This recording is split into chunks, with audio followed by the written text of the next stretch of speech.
Bismillahirrahmanirrahim. Assalamualaikum warahmatullahi wabarakatuh.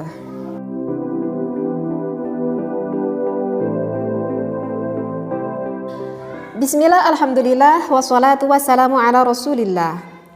Wassalisatu, untuk bagian yang ketiga, mura'atu waqtil jima'i ay waqtil ilaji. Kita harus menjaga waktu saat kita melakukan berhubungan intim.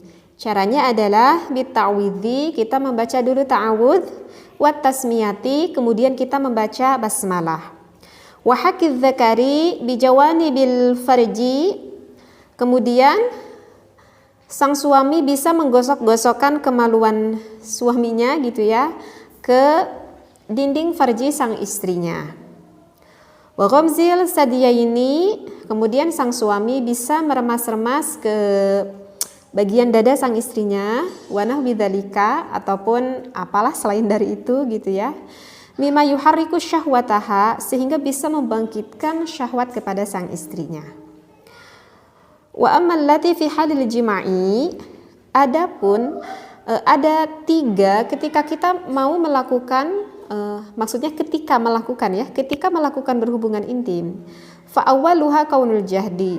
Pertama-tama itu harus diusahakan dilakukan dengan tenang ataupun dengan pelan-pelan. Biriyadatin fi sumtin wa tarafuqin, dan diusahakan tidak banyak bicara yang tidak perlu. Nah, mungkin referensinya segini dulu ya yang akan saya bacakan.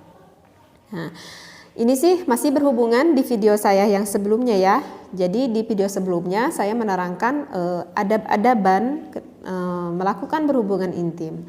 Nah, sekarang ingin menerangkan yang ketiga. Yang ketiga yaitu adalah kita harus menjaga akan waktu ketika kita melakukan berhubungan intim.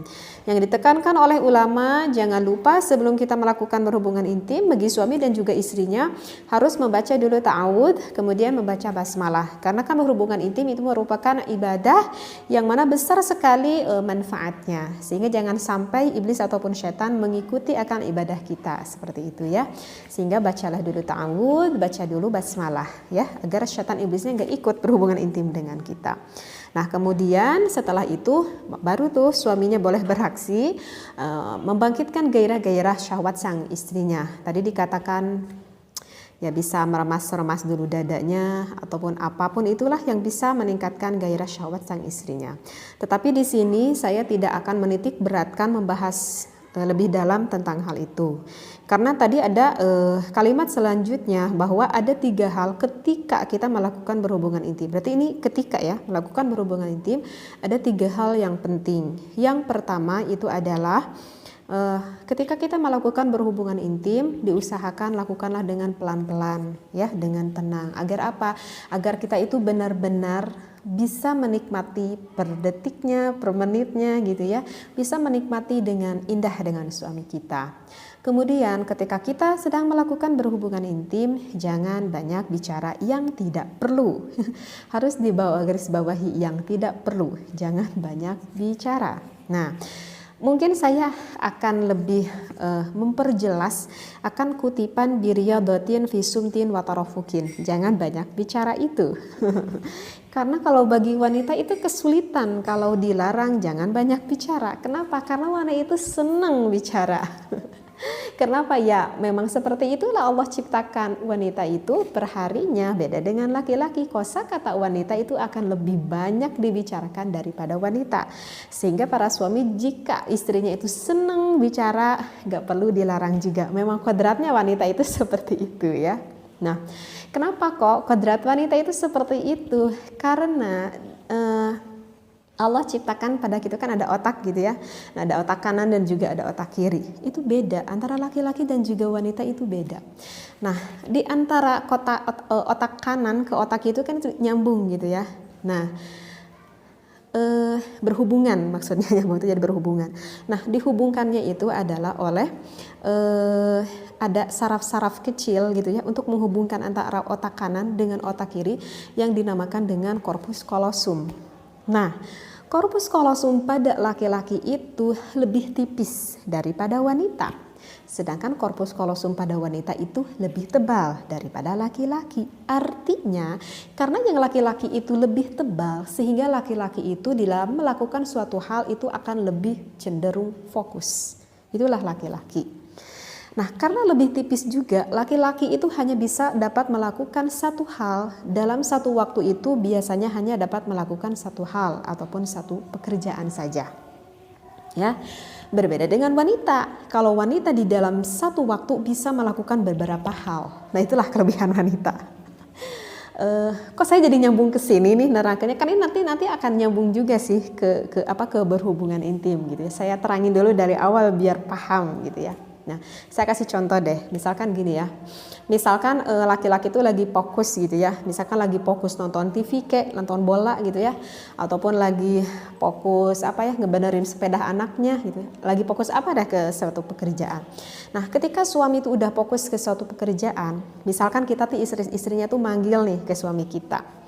Kadang suami kita panggil itu gak dapat denger. Kenapa gak dapat dengar? Karena memang lagi fokus akan hal yang sedang dia lakukannya itu.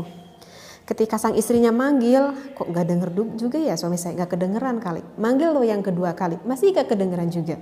Kesel tuh kan sang istri udah manggil yang ketiga kali, nadanya itu semakin keras. Sang istri manggil sang suaminya gitu.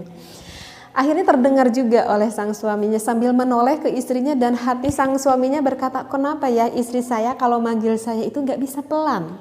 Kok nadanya selalu tinggi aja? Nah itu karena itu gak paham ilmunya gitu. Padahal suaminya manggil dengan nada keras udah merasa kesel juga. Kenapa gak noleh-noleh juga? Nah istri juga yang gak terlalu paham juga. Nah maka bagi para istri, kalau misalkan sang suami itu lagi fokus ke suatu hal, kalau enggak denger, itu harus dimaklumi. Memang benar itu gak dengar. Jadi lebih baik sang istri mendekati sang suami kita, kemudian misalkan menepuk dadanya, menepuk ini gitu ya. Maka nanti suaminya akan menoleh, ada apa? Jadi kan gak akan ada kesalahpahaman antara suami dan juga istrinya kan. Nah, begitu juga istri. Istri itu bisa atau perempuan itu bisa melakukan beberapa hal dalam satu waktu. Misal nih, istri itu lagi masak. Kemudian punya anak kecil. Anak kecilnya tuh bangun gitu ya. Kemudian digendong tuh anaknya ya. Kemudian digendong anaknya. Tapi tetap aja masak itu dilanjutin. Berarti ada dua hal yang dilakukan kan sambil masak, sambil ngegendong anaknya. Misalkan anaknya yang kurang dari 2 tahun, masih netek gitu ya. Netek itu sama ibunya gitu ya. Berarti ada 3 hal yang dilakukan sambil masak, sambil netek, sambil gendong. Udah itu ada telepon, bahkan bisa sampai ngangkat telepon, yang kanan masak, yang kiri ngangkat telepon, yang di sini sambil netek anaknya. Nah begitulah kenapa bisa wanita melakukan dalam satu waktu melakukan beberapa hal, karena Allah ciptakan korpus kolosum pada wanita itu lebih tebal daripada wanita. Semuanya pasti ada hikmahnya. Nah kemudian apa yang saya hubungkan akan melakukan berhubungan intim? Begini ya, kan tadi laki-laki itu gak terlalu senang untuk banyak bicara. Sedangkan bagi wanita ketika suami ingin mengajak, ini sebelum melakukan berhubungan intim ya. Sedangkan bagi wanita suami banyak berkata-kata rayuan ataupun kata cinta ataupun kata kasih sayang, bagi sang istri itu sangat diperlukan sekali. Untuk apa? Agar untuk membangkitkan gairah syahwat sang istrinya. Terbalik, sedangkan bagi sang suami itu gak terlalu senang untuk mengeluarkan banyak kata-kata yang gimana gitu ya, karena itu udah fokus mau ke sana gitu. Itu beda banget kan, wanita dan juga laki-laki. Nah oleh karena itu kita tuh harus paham dulu dari awal, agar apa? Agar tidak timbul kesalahpahaman gitu. Karena kalau misalkan wanita yang gak paham, suami yang gak banyak ngomong, kira-kira berarti suaminya gak terlalu senang atau ya berpikir negatif lah ke suaminya. Nah maka di sini kita itu perlu belajar. Untuk suami, coba belajarlah, walaupun suami itu tahu gak terlalu senang banyak bicara, tetapi setidaknya belajarlah untuk membangkitkan gairah sang istri. Maka suami sebelum melakukan berhubungan intim, belajar untuk banyak berkata-kata, kata-kata cinta, kata-kata rayuan, kata-kata kasih sayang, ataupun kata-kata ngobrol biasa sekira-kira bisa menyamankan sang istri sehingga bisa menggairahkan syahwat sang istri, maka itu adalah hal yang sangat diperlukan. Jadi bagi suami yang sebelumnya nggak paham, coba belajar mulai dari sekarang agar istri kita senang ya, agar gairahnya semakin memuncak.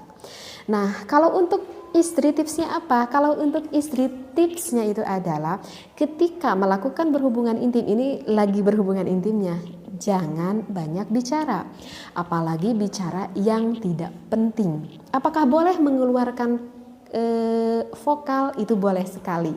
Bagi sang istri boleh mengeluarkan vokal, huruf vokal aja, misalkan A gitu ya, atau I gitu ya, atau U ataupun E gitu ya. Paham ya maksudnya di sini kan? Misalkan nih, saya terangin takutnya nggak terlalu paham. Misalkan ketika sang istri melakukan berhubungan intim, kemudian sang istri itu udah mulai udah mulai enak-enaknya gitu ya, berhubungan dengan suami. Justru hal ini sangat disenangi oleh suami kita ya. Perlu digarisbawahi, hal ini justru sangat senang sekali didengar oleh suami kita. Misalkan kita mendesah gitu ya, misalkan kita mengucapkan gitu, ucapkan itu gimana aja deh. Karena itu kan mengeluarkan kata-kata itu memang refleks gitu ya, karena memang itu dari kenikmatan yang kita alami seperti itu. Nah, kalau mengeluarkan kata-kata seperti itu enggak apa-apa, justru suami akan merasa senang gitu. Jadi yang tidak diperbolehkan, yang barusan dikutip oleh ulama di sini adalah jangan sampai ketika kita melakukan berhubungan intim mengeluarkan kata-kata yang tidak dianggap penting untuk hubungan itu, seperti itu gitu. Sekali lagi, karena korpus kolosum pada laki-laki itu lebih tipis sehingga laki-laki itu lebih fokus dan tidak terlalu senang banyak berkata, sedangkan korpus kolosum pada wanita itu adalah lebih tebal sehingga wanita bisa melakukan beberapa hal di dalam satu waktu. Kemudian gini nih, karena laki-laki itu fokus gitu ya, fokus apa yang ada di hadapannya. Misalkan ada suami yang mempunyai istri 2, istri 3 gitu ya. Nah, ketika suami sedang berhubungan dengan istri yang ke-1, istri yang ke-1 itu jangan cemburu, jangan-jangan sedang melakukan berhubungan dengan kita, misalkan lagi membayangin berhubungan dengan istri yang kedua. Nggak perlu cemburu seperti itu ya, karena laki-laki itu fokus. Jadi ketika sang suami sedang berhubungan dengan wanita yang ke-1, jangan berpikir dia sedang membayangkan wanita yang istri yang satunya lagi, karena itu sedang fokus. Jadi kalau udah ada di depannya, ya udah, laki-laki itu akan fokus ke depan gitu ya. Apa yang ada di depan matanya gitu. Nah, seperti itu. Jadi untuk para wanita yang suaminya punya beberapa istri gitu ya, jadi nggak perlu cemburu akan istri yang kedua dan istri yang ketiga, karena laki-laki itu akan lebih cenderung fokus apa hal yang sedang dia lakukannya. Begitu ya, mudah-mudahan apa yang saya sampaikan ini bisa diambil hikmahnya, bisa diambil manfaatnya. Wallahu a'lam wabillahi taufiq wal hidayah. Wassalamualaikum warahmatullahi wabarakatuh.